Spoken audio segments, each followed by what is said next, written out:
warahmatullahi wabarakatuh.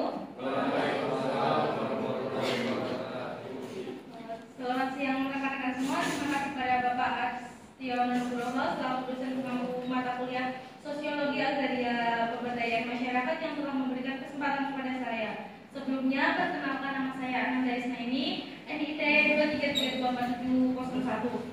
Di sini saya selaku moderator memohon izin untuk melakukan penyampaian materi yang pertama pada siang ini. Langsung saja kepada penyaji agar mengambil tempat.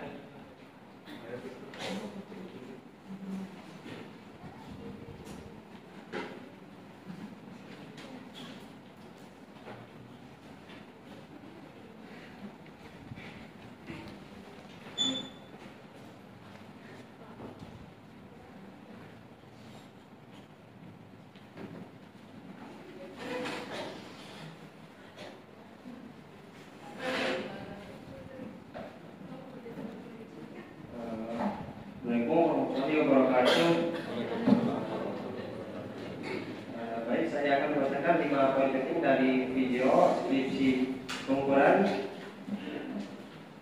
praktik jalan tol Mahodipo. Untuk menit 0-20. Yang pertama itu perkembangan pembangunan perkotaan Manokwari semakin luas sehingga banyak warga yang menjadi penduduk tetap di kota itu. Yang kedua, tanah objek reforma agraria atau PORA yang ada di desa tersebut berasal dari tanah timbul atau tanah negara bekas pertambangan mineral batu bara. Yang ketiga, kantor pertanahan kesulitan menemukan objek PORA atau warga karena mereka tidak menetap sehingga mempersulit konsolidasi tahap awal. Keempat, adanya kendala dalam penyerahan sertifikat tanah yang memberikan syarat untuk membayar terlebih dahulu agar sertifikat dapat diserahkan. Yang kelima, adanya permasalahan lapangan antara pemilik wilayah dan masyarakat yang berdampak pada kondisi sosial masyarakat di desa tersebut.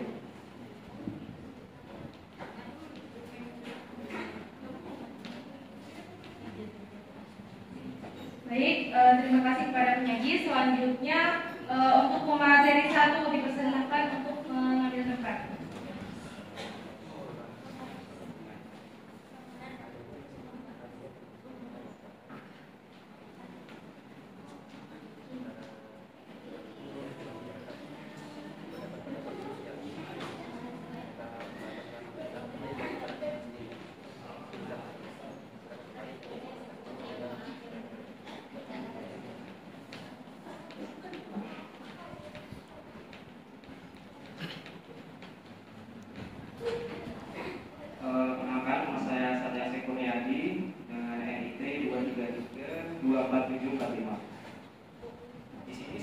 Pembahasan 1 akan mengambil isu adanya permasalahan antara masyarakat wilayah dengan masyarakat adat dengan dikaitkan dengan teori sosiologi agraria, khususnya teori pilihan rasional dengan substansi, ekspektasi, aktor berdasarkan parameter sistem.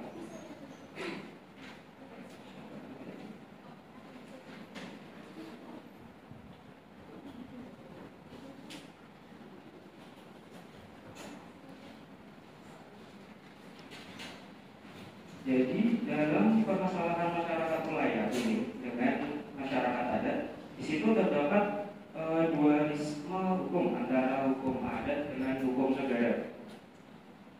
Nah, hukum adat dan hukum negara ini seringkali berbenturan karena keduanya menawarkan parameter keuntungan yang berbeda bagi pihak-pihak yang terlibat.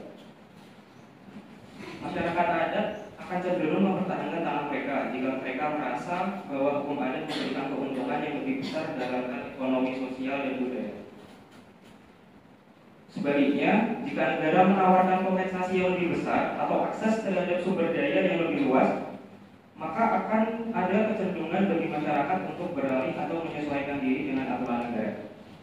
Menurut saya, hukum adat itu lebih mengutamakan keberlangsungan, sementara hukum negara itu lebih mengutamakan efisiensi. Sederhananya seperti itu. Dan ekspektasi saya seharusnya hukum adat dan negara ini saling bersinergi. Nah, tapi dalam banyak kasus antara kedua hukum ini terkadang sering berbenturan karena masing-masing menawarkan nilai yang berbeda. Nah, menurut penyaji, adakah upaya atau solusi yang dilakukan untuk menjembatani perbedaan ini? gampangnya untuk win-win solution untuk masyarakat adat dan masyarakat. Sekian dari saya, terima kasih.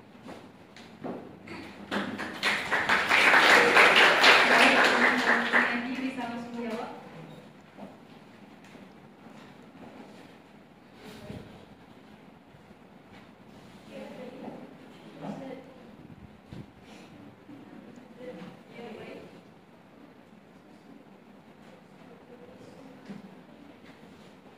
Baik, saya akan menjawab pertanyaan yang akan bahas.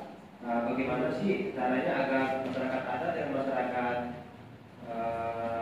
desa ini bisa dijembatani, gitu Mas.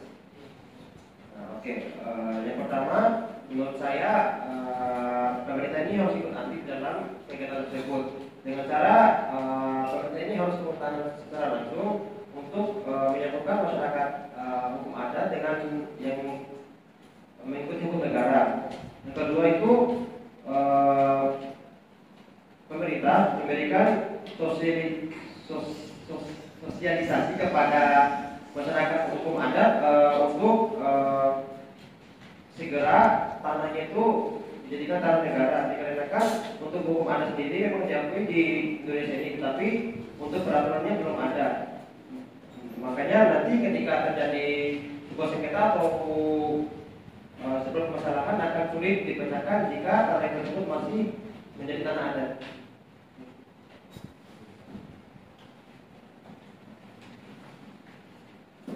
Terima kasih penyampaiannya dari Pembahas 1 dan penyaji. Selanjutnya untuk Pembahas 2 dipersilakan untuk mengambil tempat.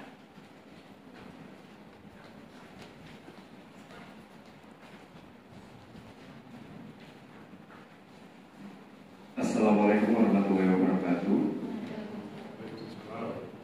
Perkenalkan, nama saya Muhammad Rasalis Susityo, NIT 2332479, nomor presensi 43.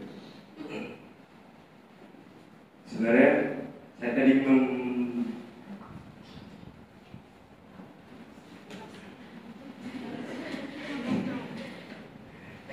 mengamati salah satu poin tentang adanya sertifikat ditahan. Nah, karena itu saya memilih teori pilihan rasional dengan substansi sejumlah dampak mungkin terjadi di dalam sistem dari tindakan setiap faktor. Di mana dikatakan kita semua mengetahui bahwa sertifikat mempunyai fungsi sosial. Dan oleh karena itu saya ingin bertanya, seberapa besar dampak yang dirasakan oleh masyarakat ketika sertifikat tanah tersebut ditahan? Terima kasih. Baik, kepada penyaji bisa langsung menjawab.